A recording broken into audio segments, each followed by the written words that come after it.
नमस्कार, मैं अनन्या मिश्रा और आप देख रहे हैं माई भारत न्यूज। रुक हो गया है टॉप 10 खबरों का। अरविंद केजरीवाल को 21 दिसंबर को प्रवर्तन निदेशालय के सामने शराब घोटाले में पूछताछ के लिए पेश होना था, लेकिन आम आदमी पार्टी के अनुसार अपने पूर्व निर्धारित कार्यक्रम के अंतर्गत मुख्यमंत्री अरविंद केजरीवाल 10 दिनों के लिए विपश्यन करने के लिए गए हुए हैं, इसलिए वे 21 दिसंबर को प्रवर्तन निदेशालय के सामने पेश नहीं हो पाएंगे। भाजपा ने इसे अरविंद केजरीवाल की शराब घोटाले की जांच से भागने की कोशिश करार दिया है और कहा कि केजरीवाल चाहे जो कोशिश कर ले, विपश्यन के बाद उन्हें जेलखाना करना पड़ेगा। समग्र स्वास्थ्य सेवा मोदी सरकार की सर्वोच्च प्राथमिकताओं में से एक है। प्रधानमंत्री जनजातीय आदिवासी न्याय महाअभियान पीएम जनमन के माध्यम से 55 करोड़ लाभार्थियों को लक्षित किया जा रहा है। केंद्रीय कृषि किसान कल्याण और राज्य जनजाति मंत्री अर्जुन मुंडा ने जानकारी देते हुए कहा कि इसका लक्ष्य कमजोर जनजातीय समूहों पीवीटीजी का विकास करना है। इस अत्यंत महत्वपूर्ण मिशन पर करीब 24,000 करोड़ रुपए व्यय होगा।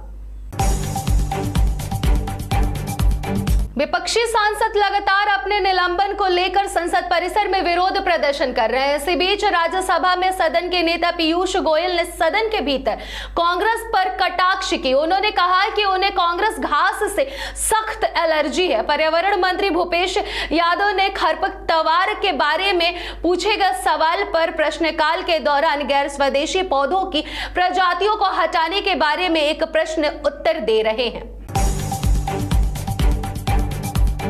कोरोना वायरस के नए वेरिएंट ने एक बार फिर भारत के कई राज्यों में कहर मचाना शुरू कर दिया है।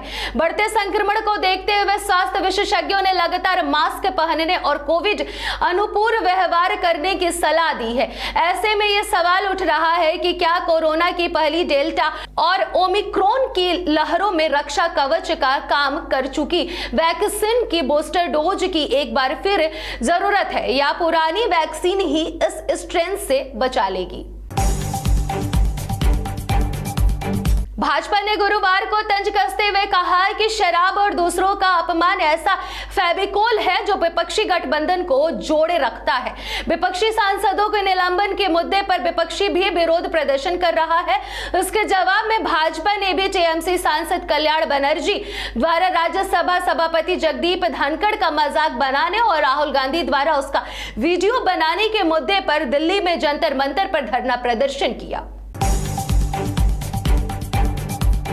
आबकारी विभाग ने दाना बंदर इलाके के सोलापुर स्ट्रीम में एक गोदाम में छापेमारी की। इस दौरान उन्होंने 590 विदेशी शराब की बोतलें जब्त की, जिसकी कीमत करीब 80 लाख रुपए बताई जा रही है।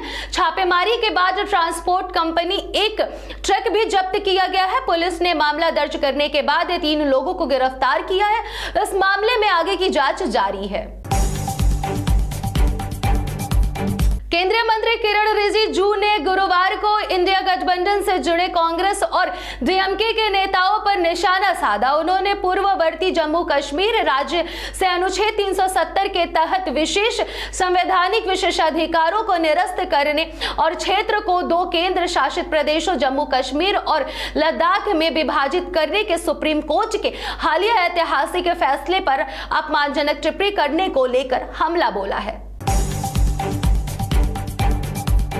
पिछले दिनों देश में संविधान में संशोधन को लेकर छिड़ी बहस पर प्रधानमंत्री नरेंद्र मोदी ने विराम लगा दिया है। उन्होंने संविधान में संशोधन किए जाने की किसी भी बात को निरर्थक बताते हुए खारिज कर दिया है। पीएम ने कहा कि उनकी सरकार ने सबसे परिवर्तनकारी कदमों को ऐसा कुछ किए बिना और जन भागीदारियों को जरिए साकार किया गया है। तमिलनाडु के वरिष्ठ मंत्री ने पोंडमुंडी को मद्रास हाई कोर्ट ने भ्रष्टाचार से जुड़े एक मामले में 3 साल की जेल की सजा सुनाई है। हाई कोर्ट ने उन पर 50 लाख रुपए का जुर्माना भी लगाया है। उच्च न्यायालय ने निचली अदालत की तरफ से पोंडमुंडी को बरी करने के फैसले को पलटते हुए ये सजा सुनाई।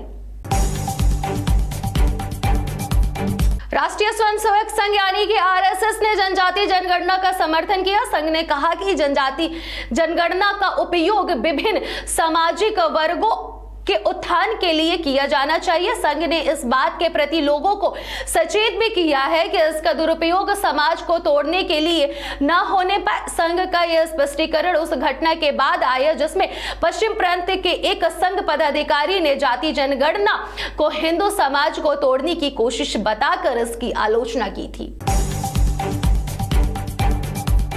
अभी के लिए बस इतना ही। देखते रहिए माय भारत न्यूज।